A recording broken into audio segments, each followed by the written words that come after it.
كلنا بنغلط وفينا صفات سيئة واحنا معترفين بده عادي، ودي مش مشكلة.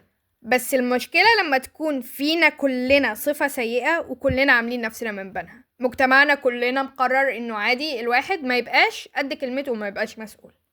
مش هقول المصريين مش قد كلمتهم عشان ما حدش يطنس.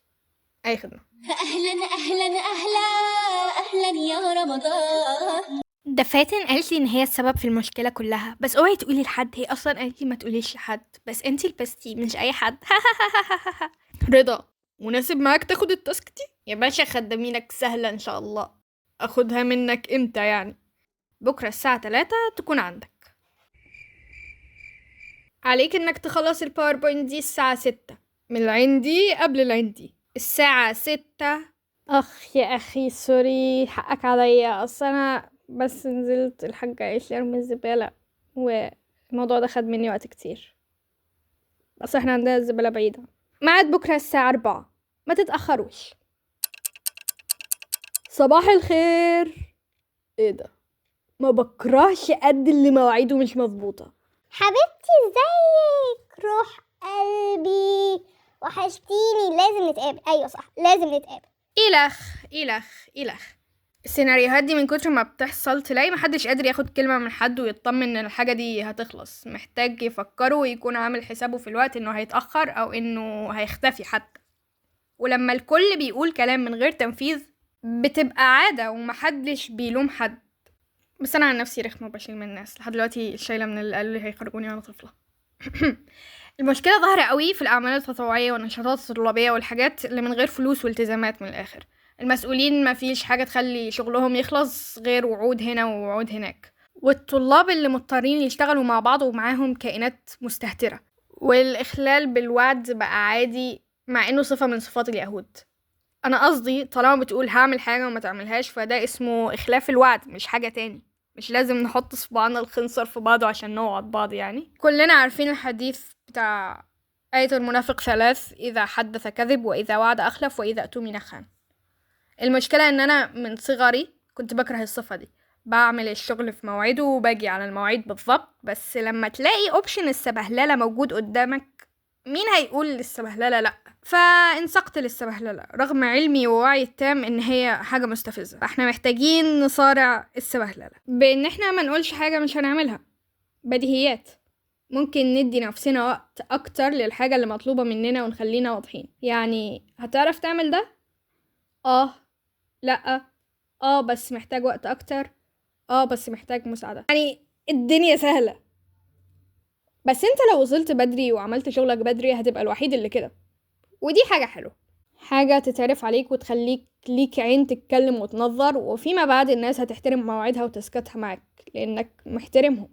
يعني مش محتاجة اقول ان من الصفات الحميدة في البشر انك تكون قد كلمتك، ودي حاجة تترجم لاحترامك للي قدامك. الفكرة ان اي حد مش قد كلمته بيتكلم وكأنه مغلوب على امره، بيعطيك النظرة دي ويطلع بأي مبررات ملهاش لازمة، وكأنه كاركتر في جيم وحياته يتم التحكم بيها عن بعد، مش هو المتحكم. غالبا انت لو وصلت لحد هنا فالمشكلة عندك مش كبيرة او مش بتعمل كده اصلا، عشان مين هيستحمل حد يذم فيه 4 دقايق؟ بس المشكلة بتواجهنا هي ازاي نتعامل مع حد مش قد كلمته. فعشان كده عملنا مقابلة حقيقية مع البشمهندسة ريم تشيرومان السابقة ل IEEE FSB. فأهلا يا ريم. يا هلا. بصي ان الحد يبقى قد كلمته هي دي حاجة صعبة، خاصة كمان لو لو دي في حاجة تطوعية، عشان مفيش حاجة بتحكمك كعقد او كفلوس او ايا يكن. انت بس بتعمل حاجة بتطوع بيها بوقتك ومجهودك، فاللي بيخليك بقى تكمل او ان انت تكون قد كلمتك بتكون اسباب كتير، وبترجع في الاول وفي الاخر على حسب شخصية الشخص نفسه. فده ازاي احنا كنا بنتعامل معاه واحنا في اي تريبل اي.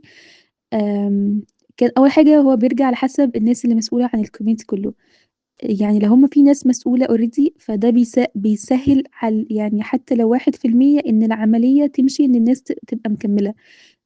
عشان في ناس بتبقى مسؤولة في المكان وهي نفسها أصلا مش قد كلمتها. يعني مثلا تقول إن احنا عايزين نعمل 1 2 3 على مدار السنة وما يعملوش ده، فأنا كشخص أصلا متطوع معاهم مش هتشجع ومش يعني هحس ان هو موضوع عادي. ده الناس اللي هي مسؤولة عن المكان كلهم مش قد كلمتهم، انا عادي انا كمان ما كنتش قد كلمتي.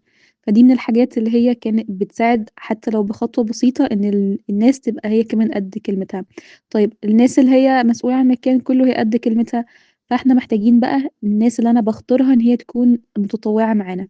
زي ما قُلت لِك جزء من الشخصية بيأثّر إن الناس تكون يعني أنا أصلًا شخص قد كلمتي مهما كان أنا في بيئة عاملة إزاي، ناس قد كلمتها والّا لأ، ناس مسؤولة والّا لأ، ناس بتقدّم إيه، أنا كده أنا شخص متربي على ده ومتعوّد على ده، وده يعني من القيم والethics اللي عندي مهما أنا كنت فين، أنا بأدّي للمكان ده. فده بيرجع حسب الشخصية بتاعة الإنسان.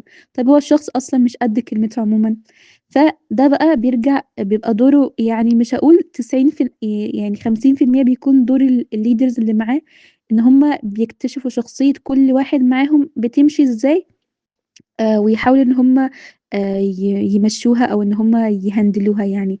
ف من الحاجات اللي هي كانت بتساعد جدًا أول حاجة الappreciation يعني في ناس فعلًا بتحتاج إن هُم يحسّوا بالتقدير دايمًا عشان إحنا هنا متطوعين، أنت مش بتكافيني بآخر السنة أو آخر كل شهر بمرتب، أنا على الأقل هابقى مستني منّك إن أنا باقدّم حاجة فأنت شايفها وبتقدّرها، أنا لو باقدّم حاجة وأنت حتى مش بتقدّرها مش هيخلّيني أكمّل، فبالتالي أنا مش هابقى قد كلمتي معاك، أنا مش شايف أصلًا من المكان ده أي تقدير أو أي حاجة.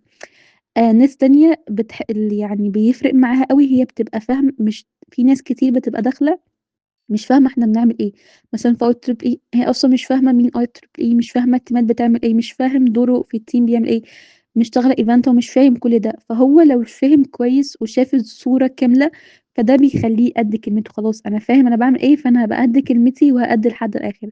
من الحاجات برضه اللي بتفرق مع الناس إن هي تكون قد كلمتها وتكمّل، إن هي تشوف الimpact اللي هُم بيعملوه، لو شاف الأثر الكبير مش بقى بعينه هو بعين الناس التانية، بتخلّيها لأ، أنا عايزة أكمّل، أنا عايز أفضل أدّي، أنا لأ، يعني حتى لو أنا مش قد كلمتي بس الناس أنا شايف التأثير، فأنا هافضل مكمّل لحد الآخر. فنتمنى يا صديقي المشاهد انك ما تكونش بتعمل كده، ولو بتعمل كده فالغي العادات دي.